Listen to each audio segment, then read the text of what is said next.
Good morning friends.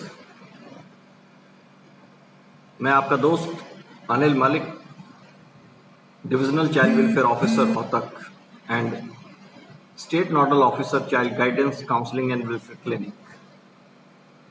दोस्तों, आज special Sunday है और इस स्पेशल संडे की मैं आपको विशेष बधाई देना चाहता हूं। यूं तो हर दिन हर पल माता पिता को समर्पित होता है। यूं तो हर दिन हर पल माता पिता को समर्पित होता है, होना ही चाहिए। लेकिन जून महीने के तीसरे रविवार को, जो आज का दिन 20 जून इस वर्ष का, प्रत्येक वर्ष जून के महीने का तीसरा रविवार पितृत्व यानी कि फादर्स डे के तौर पे सेलिब्रेट किया जाता है। फादर डे पिता के सम्मान में व्यापक रूप से सेलिब्रेट किया जाता है। दोस्तों, आज इस विशेष दिवस को आप लोगों के साथ सेलिब्रेट करने के लिए ये अवसर सुनिश्चित किया है हरियाणा राज्य बाल कल्याण परिषद की महत्वाकांक्षी परियोजना बाल सलाह परामर्श एवं कल्याण के, और उतनी ही सशक्त इरादे के साथ, बहुत कर्मठ मनोभाव से जो आप लोग कार्यरत हैं, मैं विशेष तौर से आपका धन्यवाद भी करता हूं और आपके प्रयास की सराहना भी करता हूं।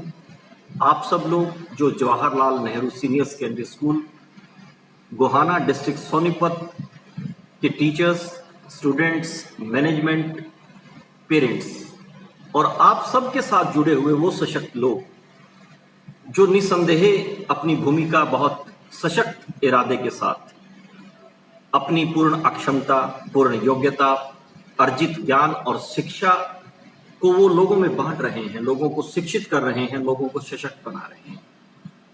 आज के विशेष अवसर पर मैं इस आयोजन के लिए जो अहम भूमिका निभाई है, डॉक्टर सुनील शर्मा जी जो डायरेक्टर हैं Jawaharlal Nehru senior secondary school के और बहुत कर्मठ शिक्षाविद और बहुत dedicated social worker, doctor Sachin Sharma ji जो principal Jawaharlal Nehru senior secondary school से हैं, और हम सब के बुजुर्ग जो आपके फाउंडर चेयरपर्सन हैं श्री राम कुमार शर्मा जी, आप सभी टीचर्स, सभी पेरेंट्स और प्यारे प्यारे छोटे छोटे हमारे दोस्त, हमारे बच्चे, मैं सबका अभिनंदन करता हूं। हरियाणा राज्य बाल कल्याण परिषद की तरफ से मैं सबका अभिनंदन करता हूं, Jawaharlal Nehru senior secondary school Gohana की तरफ से। मैं आपका दोस्त अनिल मलिक। मैं बहुत कुदरत को हमेशा शुक्रगुजार इस बात का करता हूं कि ऐसे माता पिता की कोख से मुझे जन्म मिला। माँ ने मुझे कोख से जन्म दिया, पिता ने मुझे हर परिस्थिति को संभालने के लिए वो गुण विकसित किए कि मैं अपना जीवन आसानी से कौशल अर्जित करके कदम कदम पर जो कठिनाइयां, जो परेशानियां, जो मुसीबतें आती हैं, वो बखूबी उनको झेलते हुए, उनका प्रबंधन करते हुए अपना जीवन यापन कर सके। और हम निसंदेह उन बड़े बुजुर्गों, उन माता पिता की वजह से आज एक दूसरे से रूबरू हो रहे हैं। मैं सभी इस विश्व के पिता और साथ में ग्रैंडफादर्स, सुपर ग्रैंडफादर्स, मैं सबको बहुत बहुत धन्यवाद करता हूं, नमन करता हूं कि आप लोगों ने अपने सशक्त मनोवृत्ति के साथ, सशक्त इरादे के साथ अपनी संतान की परवरिश की है, आप कर रहे हैं। आप निसंदेह बहुत तारीफ के काबिल हैं।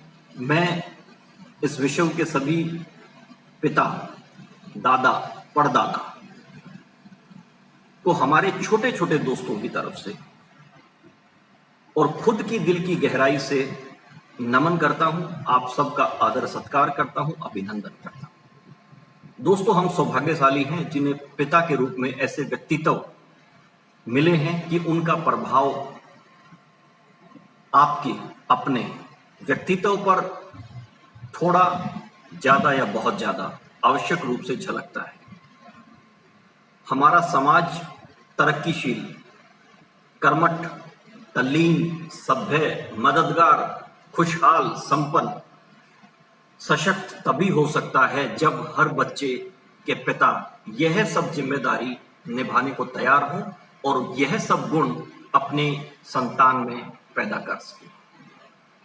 किसी ने बहुत खूबसूरत लिखा है, पिता को डेडिकेट करते हुए शायद किसी ने बहुत खूबसूरत लिखा है कि धरती का धीरज दिया, धरती का धीरज दिया आसमान की ऊंचाई, जिंदगी दी जब खुदा ने ये सुंदर तस्वीर बनाई। यानी कि हम जब जन्म लेते हैं तो एक नव दंपति अपनी भूमिका को बदल लेता है, कुदरत उसे ऐसा अवसर देती है और वो नव दंपति पति पत्नी माता पिता का रूप ले लेते हैं। सुंदर नई तस्वीर एक बच्चे का जन्म होता है, हमारे सामने आती है, वो पिता की भूमिका में होती है। धरती का धीरज दिया आसमान की ऊंचाई, जिंदगी दी जब खुदा ने ये सुंदर तस्वीर बनाई, हर दुख को जो बच्चों की सह लेता है। दोस्तों, खुदा की उस जीवित प्रतिमा को हम पिता कहते हैं। और जब मैंने ये पंक्तियां कहीं पढ़ी तो मेरे जहन में कुछ नई पंक्तियां आई जो मैं हर पिता को, हर बच्चे की तरफ से शेयर करना चाहता हूं। और ये एक कन्वर्सेशन, एक पिता, एक दादा और जो हमारे परिवार के और बड़े बुजुर्ग हैं जो पिता की भूमिका में हैं। जैसा हमें सबको मालूम है कि हमारा जो गृहस्थ जीवन की शुरुआत है, हम जिस समाज में रह रहे हैं वहां पे गृहस्थी के नियम बहुत आवश्यक रूप से निभाने चाहिए, क्योंकि कुदरत ने कुछ शक्तियां, कुछ ऊर्जा इस तरह की आपको हर व्यक्ति को दी है कि अगर हम दाम्पत्य जीवन के गठबंधन में बनते हैं तो ये सृष्टि का निर्माण में हमारी अहम भूमिका होती है। जब एक युवा दंपति वैवाहिक गठबंधन में बंधकर गृहस्थ जीवन की शुरुआत करता है दोस्तों, नए रिश्ते कायम होते हैं, एक सुख की अनुभूति होती है। नए बंधन में समय के साथ साथ रिश्तों में मधुरता कायम रहे, उसके लिए बहुत संघर्ष करना पड़ता है। हालात, विचार, शब्द, व्यवहार, ना जाने किस किस तरह का परिवर्तन ताउम्र चलता रहता है सामाजिक जीवन में, रिश्तों के वैवाहिक गठबंधन में। रिश्तों और संबंधों में अक्सर मिठास कायम रहती है, हमें रखनी चाहिए, हम प्रयासरत हैं, लेकिन कहीं ना कहीं कभी कभी कड़वाहट भी बढ़ने लगती है। कड़वाहट से बचा जा सकता है। मैं उन रिश्तों की, उन संबंधों की बात कर रहा हूं जो विवाह उपरांत दो परिवारों के मध्य में होते हैं। दो व्यक्ति विशेष जो पति पत्नी की भूमिका अदा करने के लिए वैवाहिक गठबंधन में बंधे हैं, उनके मध्य में होते हैं।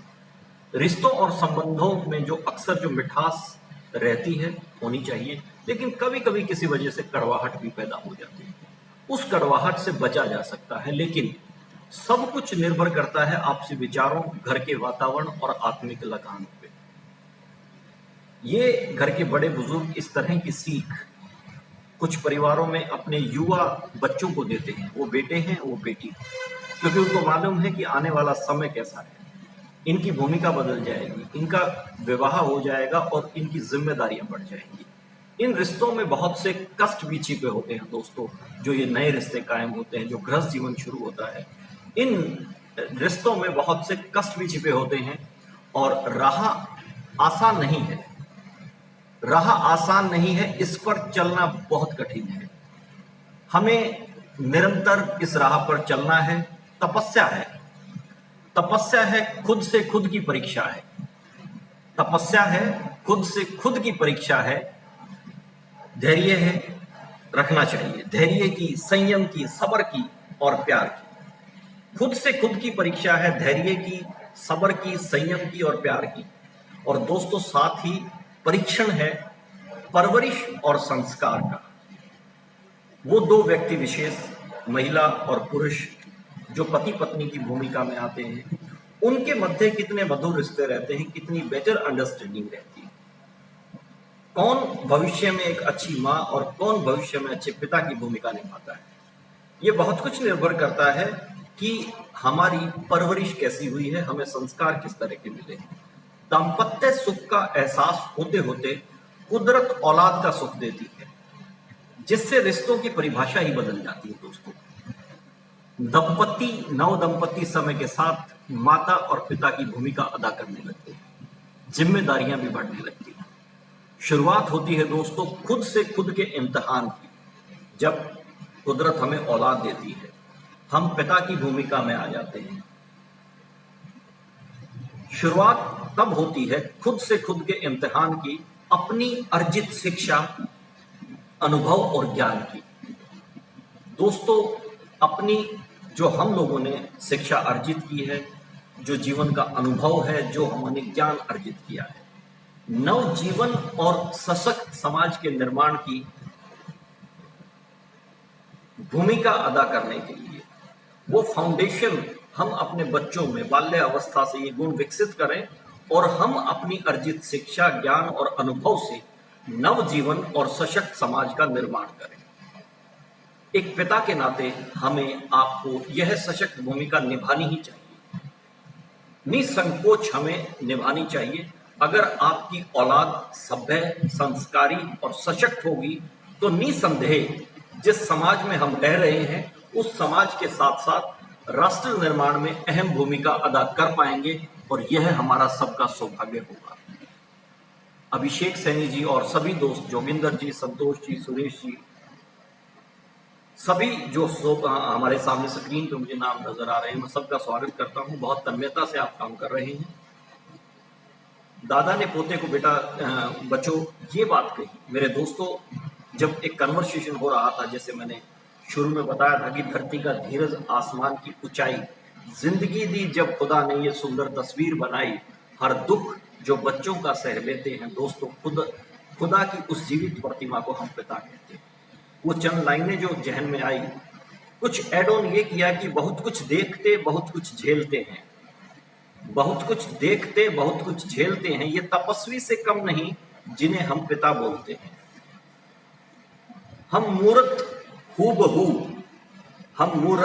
हूबहू हैं इनकी, यह परछाई बन हमारे संग रहते हैं। ना तुलना, ना भेदभाव, ना द्वेष।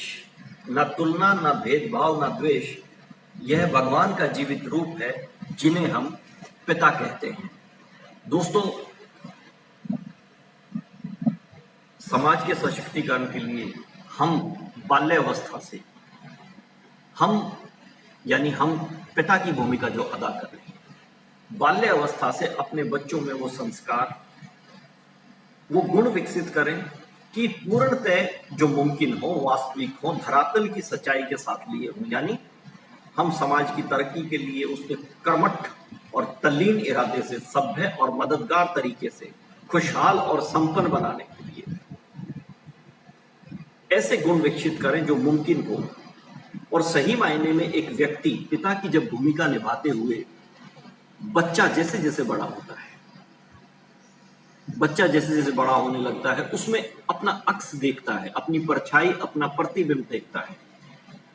इंसान की खुद की परछाई जैसे सहारा इंसान को कई बार देती है, लेकिन तब जब सामने से रोशनी पड़ती है तब परछाई पीछे पीछे चलती है, और जब रोशनी पीछे से पड़ती है तो परछाई हमारे आगे आगे चलती है।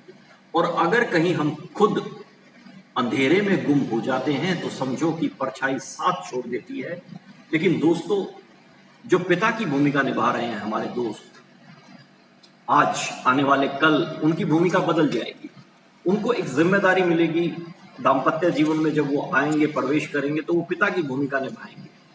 जब वो पिता की भूमिका में निभाएंगे तो आपकी परछाई भले ही आपका साथ छोड़ जाए, लेकिन पिता का साथ और पिता का साया कभी भी संतान का साथ नहीं छोड़ता। और ये तब मुमकिन है जब हमारे आपसी रिश्ते अपनी संतान के साथ, पिता के, दादा के, ऐसे मधुर रिश्ते, ऐसे भावनात्मक रिश्ते कायम रहने चाहिए कि हम एक दूसरे के प्रति समर्पित हों, हम एक दूसरे के प्रति सच्चे हों, हम एक दूसरे के प्रति ईमानदार हों। पिता छांवदार और फलदार पेड़ की तरह होते हैं। छोटे बच्चे जो दोस्त हमारे हैं, मैं बता रहा हूं कि पिता की भूमिका बहुत महत्वपूर्ण है। उनको आप जितना दिल से चाहेंगे, जितना उनके करीब रहेंगे, जितना समय उनके नजदीक रह के व्यतीत करेंगे, आप में वो सर्वगुण संपन्न जो व्यक्तित्व है बहुत कुछ आपको दे देगा। कितनी शिक्षा अर्जित की है ये तो महत्वपूर्ण है, लेकिन जीवन में क्या उसने कर्म किए हैं, अपने संबंधित कार्य क्षेत्र में कितनी तन्मयता के साथ काम किया। वो जीवन का अनुभव, वास्तविक अनुभव हर किसी को बहुत काम आने वाला है। पिता छांवदार और फलदार पेड़ की तरह होते हैं, जो अपनी छांव बच्चे के संरक्षण, सुख और सुकून प्रदान करने के लिए देते रहते हैं। एक बच्चे के पहले नायक होते हैं पिता। एक बच्चे के पहले नायक, पहले रोल मॉडल, और यहां तक कहो कि बच्चा जब डिमांड करता है और पिता उसके मुंह खोलने से पहले शायद उसकी वो इच्छाएं पूरी करते हैं, तो वो सबसे बड़े दानवीर। और जब बच्चा देखता है कि वो आने वाली विपदा से कैसे निपटते हैं, वो उस समय सबसे ताकतवर और मुश्किल राहों को आसान करने वाले पिता होते हैं। वैदिक ग्रंथों में भी इस बात का जिक्र किया गया है कि पाति रक्षति इति पिता, अर्थात जो रक्षा करता है वो पिता कहलाता है। पालक है, पोषक है और रक्षक है। पिता पालक भी है, पोषक भी है और रक्षक भी है। महाभारत के समय में, महाभारत में कहा है कि पिता ही धर्म है, पिता ही धर्म है, पिता ही स्वर्ग है और पिता ही श्रेष्ठ है। पिता धर्म है, पिता स्वर्ग है, पिता ही श्रेष्ठ तपस्या है।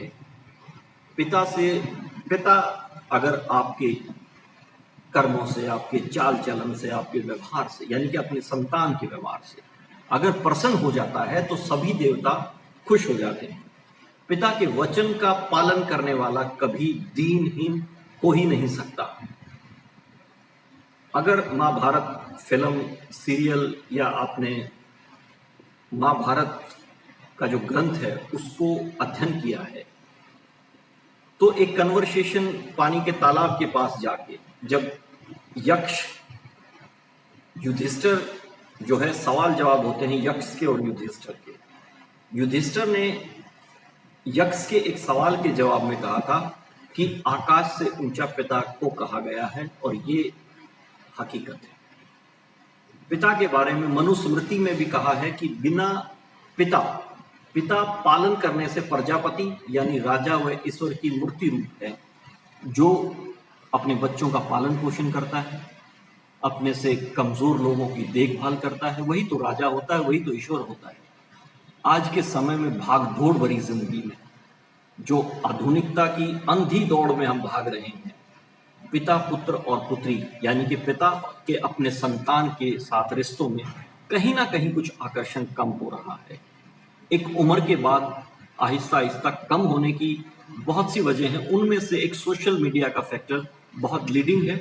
हम पिता की भूमिका, दादा की भूमिका जो निभा रहे हैं, वो इस बात पे गौर करें कि आप बहुत कॉन्शियस रहें कि आपकी संतान इलेक्ट्रॉनिक गैजेट्स का क्यों, कब और कैसे इस्तेमाल कर रही है और विशेष तौर से कितनी समय अवधि के लिए कर रही है।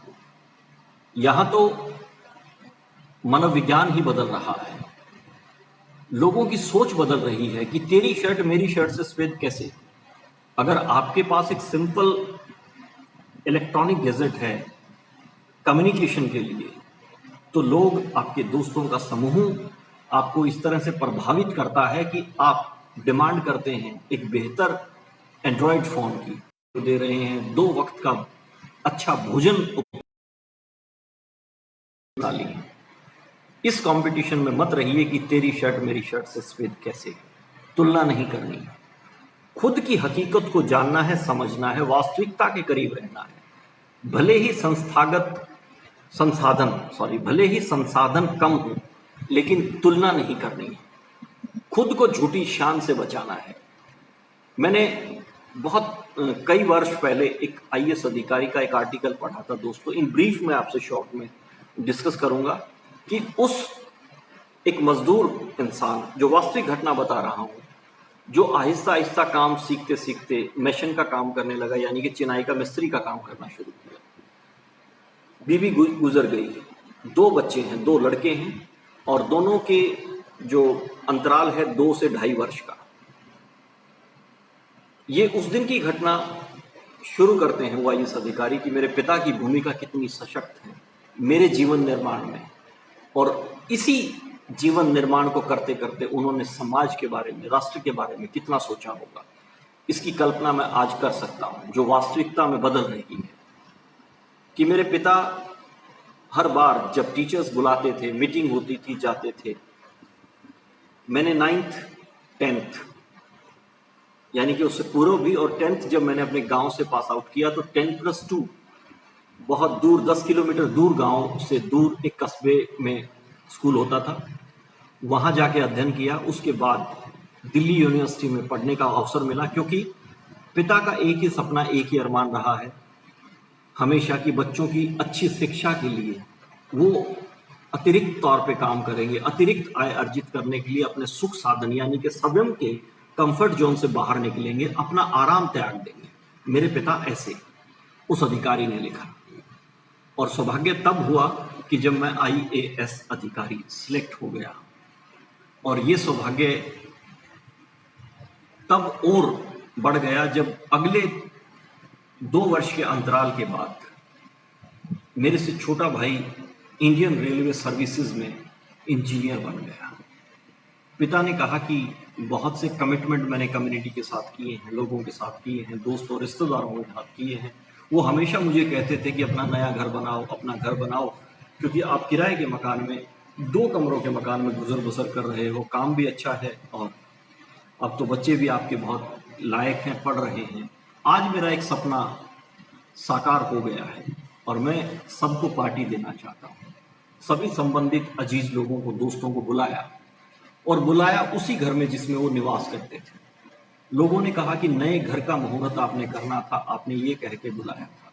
बोले हाँ, मैं आज मिलाता हूँ, ये मेरा बड़ा बेटा है जो IAS अधिकारी बन गया है। ये मैंने एक सुंदर इमारत, एक सुंदर धरोहर है मेरी, इसकी निर्माण किया है। और ये सिंगल स्टोरी नहीं, ये डुप्लेक्स है, क्योंकि मेरा छोटा बेटा इंजीनियर बन गया है। लोग ये बात सुन के स्तब्ध रह गए कि बहुत कम पढ़ा लिखा एक मजदूर से मिस्त्री जो बन गया, वो इंसान, उसकी दूरदर्शिता कितनी, वो कितना सशक्त इरादे से लगा हुआ था अपने ध्येय को, अपने उद्देश्य को, अपनी मंजिल को हासिल करने के लिए, और माध्यम थे उनकी संतान।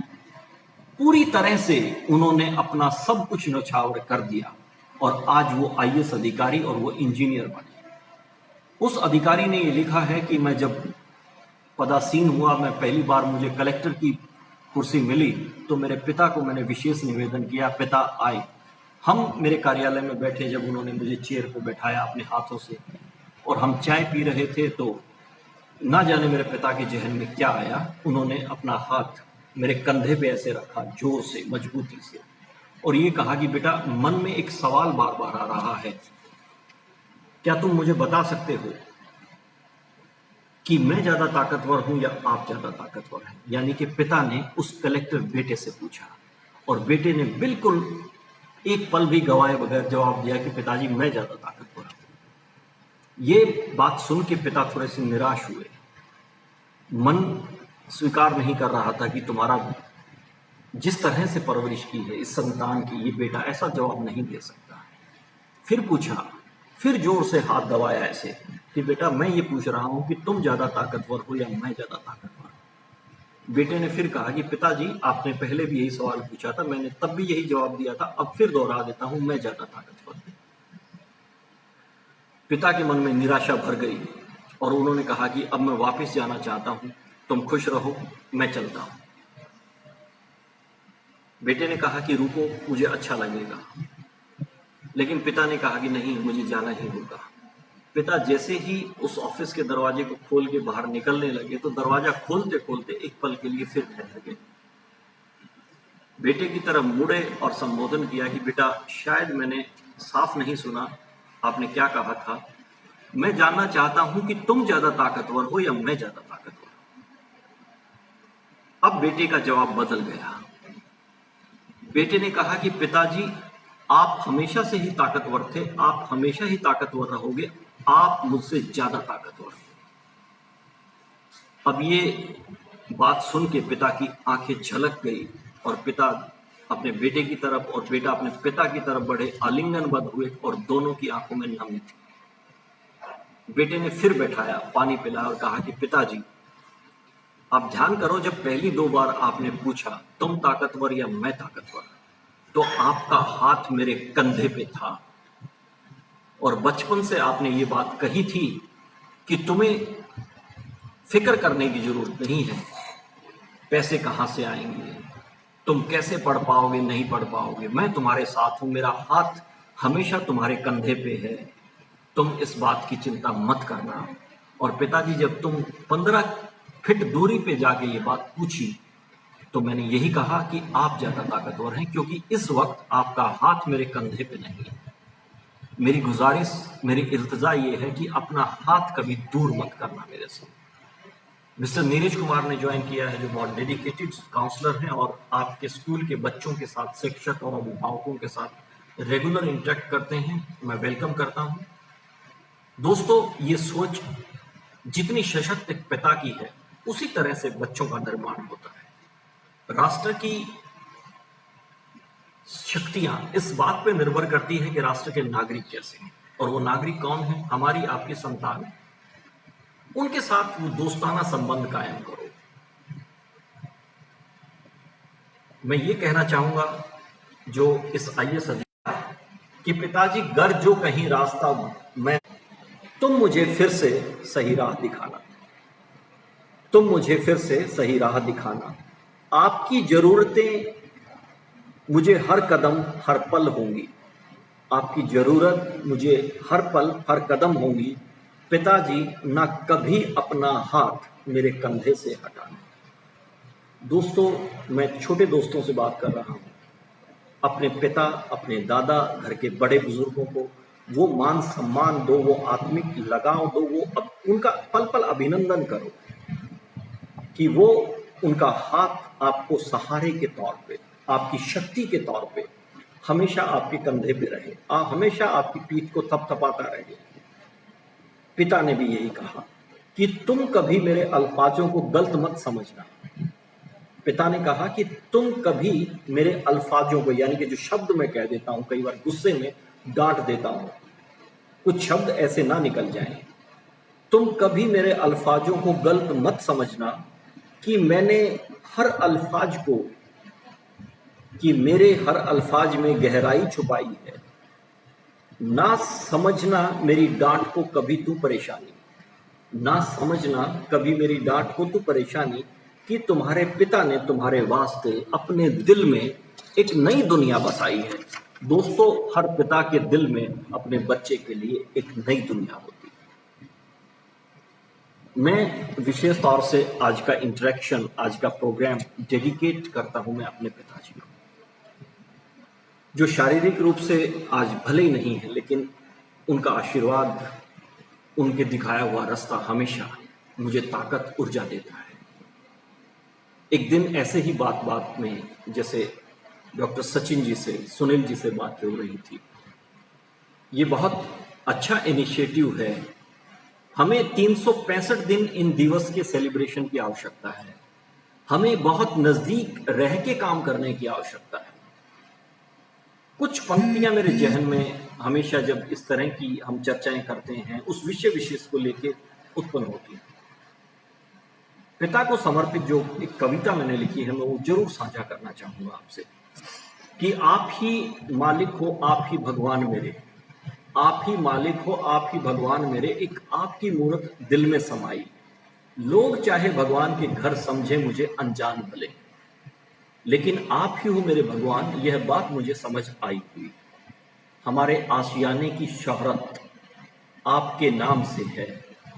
किसके घर जाना है, कौन है, अगर हम पिता और दादा का नाम लेके बताते हैं तो ये फक्र की बात है, ये स्वाभिमान और आत्मसम्मान की बात है।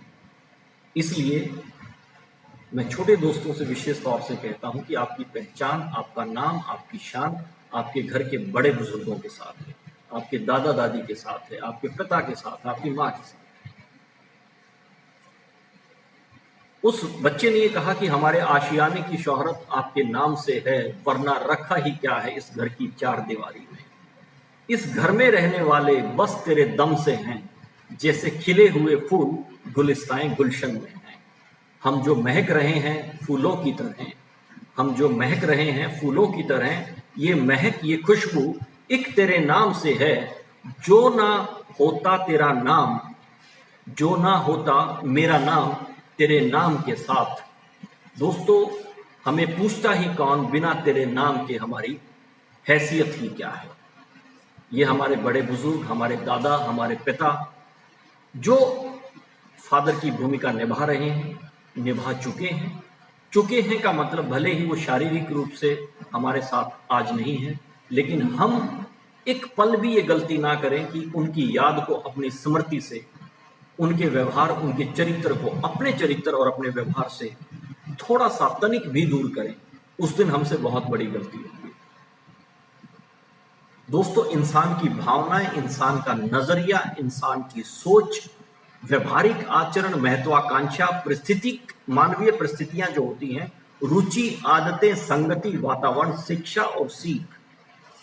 मैं अब विशेष तौर से सभी जो हमारे बुजुर्ग हैं, जो खुद हमारे पिता और दादा दादी की भूमिका में, उन सब पिता को, उन सब बड़े बुजुर्गों को, दादा को, परदादा को मैं ये विशेष तौर से कहता हूं कि ये सब गुण आप पल पल बच्चों में विकसित करते रहें। बच्चों की परवरिश में अहम भूमिका यूं तो मां की बहुत होती है, ज्यादा होती है। धरती की तुलना मां से की गई है, लेकिन पिता की तुलना भी आकाश से की गई है, जो सबको छांव देता है। सांझी छत है आकाश, आकाश से ही सूर्य का प्रकाश और ताप मिलता है।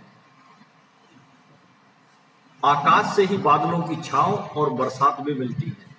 हम आकाश की तरफ देखते हैं तो हमें सूर्य दर्शन होते हैं, वहीं से तो है। जब ताप बढ़ जाता है हम तिलमिला जाते हैं, बेचैन हो जाते हैं, परेशान हो जाते हैं।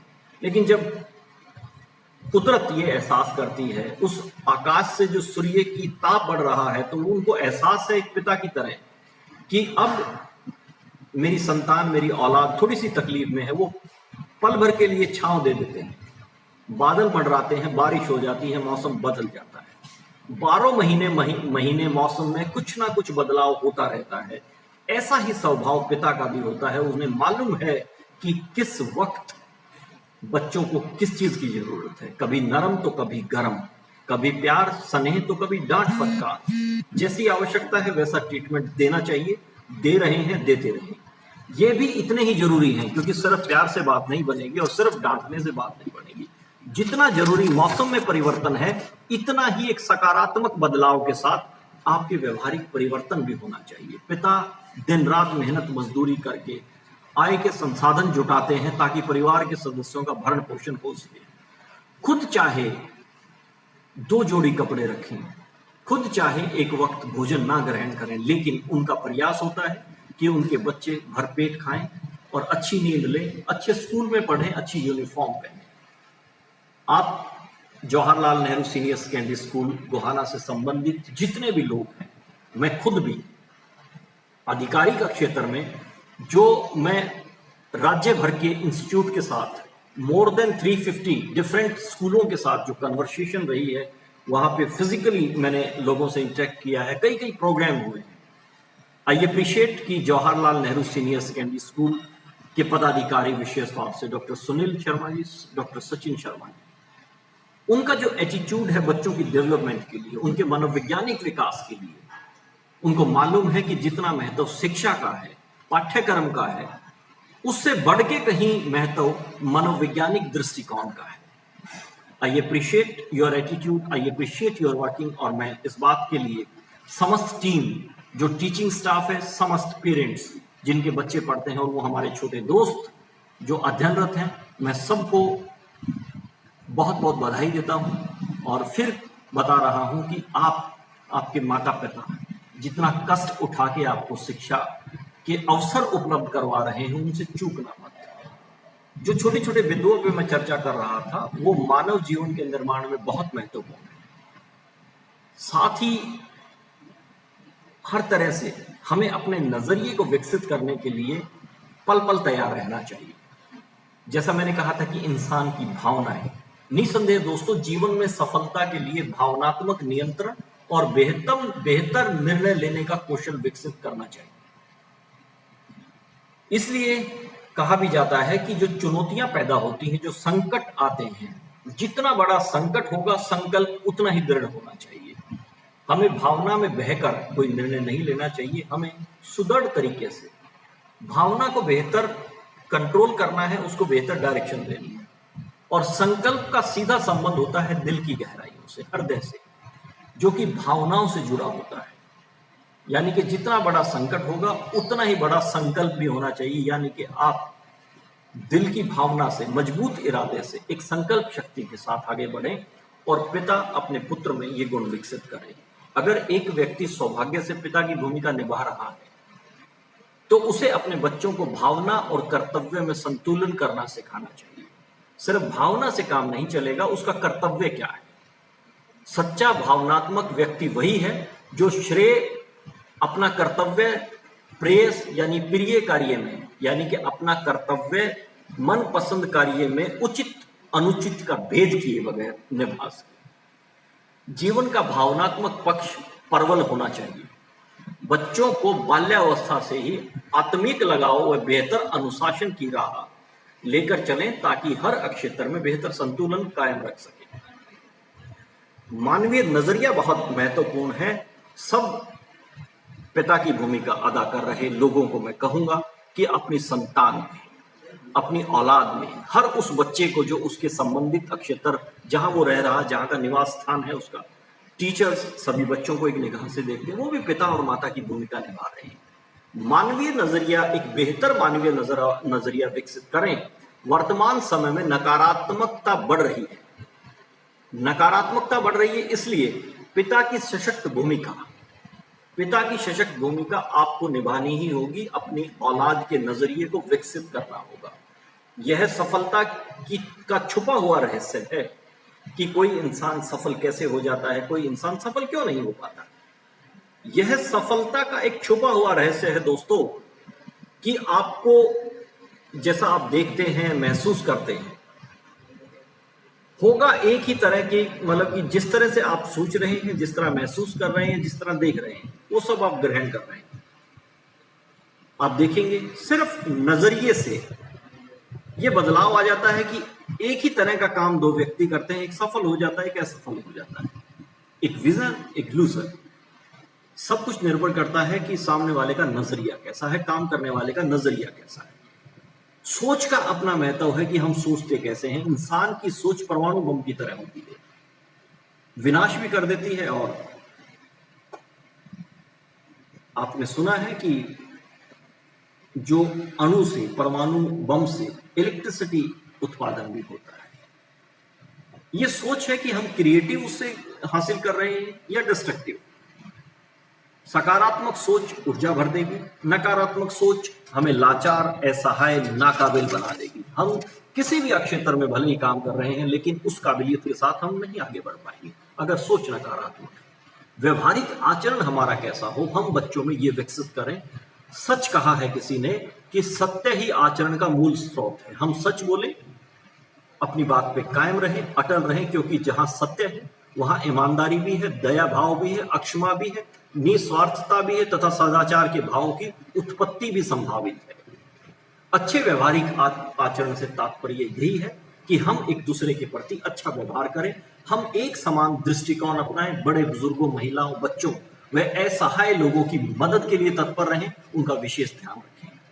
श्रेष्ठ आचरण से ही व्यक्ति का बहुमुखी विकास होता है। बच्चा जैसा देखता है वैसा ही अपना लेता है। माता पिता का स्वयं का आचरण कैसा है, बच्चे पे उसका सीधा सा प्रभाव जाएगा। महत्वाकांक्षा बुरी चीज नहीं है। बच्चों को हम ये बात की सीख दें, उनमें समझ विकसित करें कि महत्वाकांक्षा कोई बुरी चीज नहीं है। जीवन में तरक्की के लिए महत्वाकांक्षा का बहुत होना जरूरी है। अगर महत्वाकांक्षी हम नहीं है तो हम तरक्की नहीं कर सकते, क्योंकि हमारा जीवन का लक्ष्य उद्देश्य ही नहीं होगा, हमने अपने टारगेट ही फिक्स नहीं किए होंगे। लेकिन महत्वाकांक्षा को साकार रूप देना जरूरी है। एक पिता बाल्यावस्था से ही बच्चों को जमीनी हकीकत से रूबरू करवाए। जैसे जैसे सपनों को पंख लगने शुरू होते हैं, बच्चा बड़ा होता है, किशोर अवस्था में होता है, युवा अवस्था की ओर अग्रसर हो रहा है, तो पंख, सपनों के जो पंख बड़े निकल लेते हैं और वो उड़ान भरना चाहते हैं। जो पंख लगने शुरू होते हैं, बच्चे की महत्वाकांक्षा जानकर उनका बेहतर प्रबंधन करना सिखाएं कि एक बेहतर समावेश, एक बेहतर मिश्रण के साथ महत्वाकांक्षा के प्रति हमारी दूरदर्शिता, हमारी लगन, हमारी मेहनत, सही समय प्रबंधन एवं निष्ठा भाव अगर इनका एक मिश्रण होगा, एक समावेश, हम इसमें दूरदर्शिता, लगन, मेहनत, सही समय प्रबंधन और निष्ठा भाव, अगर मिश्रित शैली से हम जीवन यापन करेंगे, हमारे कर्म क्षेत्र में ये सब शामिल होंगी, तो अपनी महत्वाकांक्षा को हम एक लक्ष्य, एक उद्देश्य का रूप दे सकते हैं। एंड माय फ्रेंड्स, मानवीय परिस्थिति की जो बात कर रहे हैं, मानव परिस्थिति की शब्द का पहली बार उल्लेख किया गया था एलन सवेलो रिचर्ड्स ने। उनके द्वारा एक लेख लिखा गया था, सैनिटेशन इन डेली लाइफ। इसमें उन्होंने कहा था कि मनुष्य के आसपास के पर्यावरण के मानव जीवन पर प्रभावों का अध्ययन किस तरह से परिभाषित उन्होंने किया था। यानी कि पर्यावरण परिवर्तन, स्वास्थ्य, सामाजिक सरोकार, जैसी परिस्थिति है, जैसा माहौल है, जैसी हमें जरूरत है। वर्तमान कोविड-19 है, फिजिकल डिस्टेंसिंग मेंटेन करनी है, अनुपालना करनी है लॉकडाउन की, जैसी परिस्थिति है वैसा हम समावेश करना सीखें। सामाजिक सरोकार, हमारा स्वास्थ्य, पर्यावरण परिवर्तन, ये सीख हमें देनी होगी अपने छोटे बच्चों को। रुचि, किसी भी बच्चे की, किसी व्यक्ति विशेष की रुचि बहुत महत्वपूर्ण है कि वो किस काम को इंटरेस्ट के साथ काम करता है। रुचि किसी वस्तु, व्यक्ति, प्रक्रिया, तथ्य, कार्य आदि को पसंद करना या नापसंद करना, उसके प्रति आकर्षित होना, ध्यान केंद्रित करके उससे संतुष्टि पाने की प्रवृत्ति रुचि होती है। रुचियों को जाने, उसकी तरफ बढ़ावा दें। आदत कैसी है? छोटी छोटी आदतें हमारे जीवन को बहुत बड़ा फर्क पैदा कर देती हैं दोस्तों। हम जब कमरे से बाहर निकलते हैं, स्विच ऑफ करें, बिजली, पंखा, एसी, जो भी हम इस्तेमाल कर रहे हैं, हम उतनी ही आवश्यकता अनुसार पानी गिलास में लें जितनी हमें प्यास है। हम किसी चीज को व्यर्थ ना गवाएं और अच्छी आदतों का निर्माण करें। ऐसा काम जो हम बार बार करते हैं वो आदत निर्माण हो जाता है। इसलिए बेहतर से बेहतरीन करो। और सब जो परिवार के बड़े बुजुर्ग हैं, जो पिता की भूमिका, दादा की भूमिका, माता की भूमिका, वो अपना रोल प्ले करें। पिता समय रहते बच्चों की आदतों को अच्छे से अवलोकन करें, जरूरी सुधार के लिए उन्हें बेहतर सुझाव दें। माय फ्रेंड्स, संगति का बहुत सीधा सा असर व्यक्तित्व पर जाता है। कहा जाता है ना कि जैसा संग वैसा रंग। अल्बर्ट आइंस्टाइन, जो लोग स्कूल में पढ़े हैं उन्हें मालूम है कि अल्बर्ट आइंस्टाइन एक इंटरनेशनल फेम साइंटिस्ट थे। वो जब अपनी गाड़ी में बैठ के अपने ड्राइवर के साथ कहीं लेक्चर के लिए जाते हैं, जब उनको तरह जगह जगह इनवाइट किया जाता है, तो ऐसे ही गाड़ी चला रहा था ड्राइवर और बात करते करते कहा कि सर, मिस्टर अल्बर्ट, आप जो सब लोगों को समझाते हो, जो बोलते हो, उसमें कोई ऐसी विशेषता नहीं कि वो बात समझ में ना आए। बहुत सरल सी बात करते हैं और वो बहुत साधारण तरीके से वो सीख सकते हैं, समझ सकते हैं। इस बात को बड़ा पॉजिटिवली मिस्टर आइंस्टाइन ने लिया और ये कहा कि all right, be ready my friend, आज का लेक्चर तुम डिलीवर करोगे क्योंकि आपने कहा कि आसान है बहुत। मैं खुश हूं ये बात जान के। उन्होंने अपने कपड़े बदल लिए और ऐसे इंस्टीट्यूट में मिस्टर अल्बर्ट आइंस्टाइन जा रहे थे पहली बार, जहां उनको व्यक्तिगत रूप से कोई नहीं जानता था, उनको पहचानता नहीं। अब वो ड्राइवर मिस्टर आइंस्टाइन की जगह लेक्चर दे रहा था, काफी अप्रेज कर रहे थे लोग, तालियां बजा रहे थे।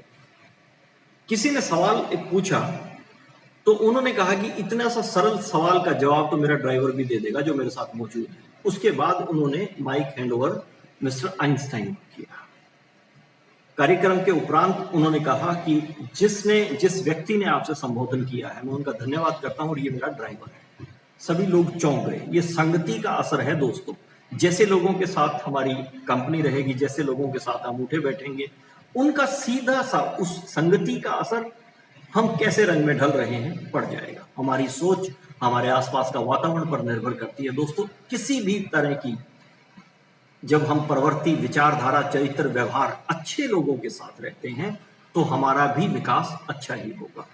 वातावरण डायरेक्टली इनडायरेक्टली बहुत प्रभावित करता है हमारे परिवार का, हमारे समाज का, हमारे आसपास के लोगों का। किस वातावरण में हम रह रहे हैं, इस बात की आप देखें कि बच्चे का जीवन यापन कैसे हो रहा है, किस वातावरण के साथ लोगों के साथ समय बिता रहा है।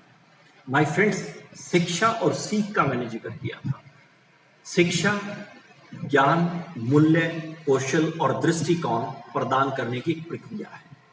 यानी कि आप टीचर जो आपको पढ़ा रहे हैं, जिस इंस्टीट्यूट में आप पढ़ रहे हैं, आपने जो शिक्षा अर्जित की, उसके बाद आप डिफरेंट मैगजीन्स, न्यूज़पेपर्स, जहां से भी आप ज्ञान हासिल कर रहे हैं, शिक्षा के माध्यम से ये मुमकिन है कि आपने जो शिक्षा अर्जित की है, आपका ज्ञान, आपके मूल्य, आपका कौशल और आपका दृष्टिकोण किस तरह से विकसित होगा, इसको प्रदान करने की जो प्रक्रिया है, ये शिक्षा है। जबकि सीखना ज्ञान, मूल्यों और कौशल को अपनाने की प्रक्रिया है। हम सीख देते हैं, लेकिन व्यवहारिक तौर से अगर हम खुद ऐसे नहीं हैं तो सामने वाला नहीं सीख पाएगा। शिक्षा और सीखना दोनों ही महत्वपूर्ण है। शिक्षा अक्सर बाहरी रूप से प्राप्त होती है, हम इंस्टीट्यूट में जाएंगे, बाहर से कोई मैगजीन्स को पढ़ेंगे। सीखना आंतरिक रूप से विकसित होता है कि हमने जो सीख लिया, समझ लिया, उसको हम अपने चरित्र, अपने व्यक्तित्व में ढाल लें, उसकी एक आदत निर्माण करें। शिक्षा शिक्षण के माध्यम से प्राप्त ज्ञान है तथा सीखना अनुभव के माध्यम से प्राप्त ज्ञान है। सीखना सतत प्रक्रिया है, शिक्षा उम्र विशेष के मद्देनजर मिलती है।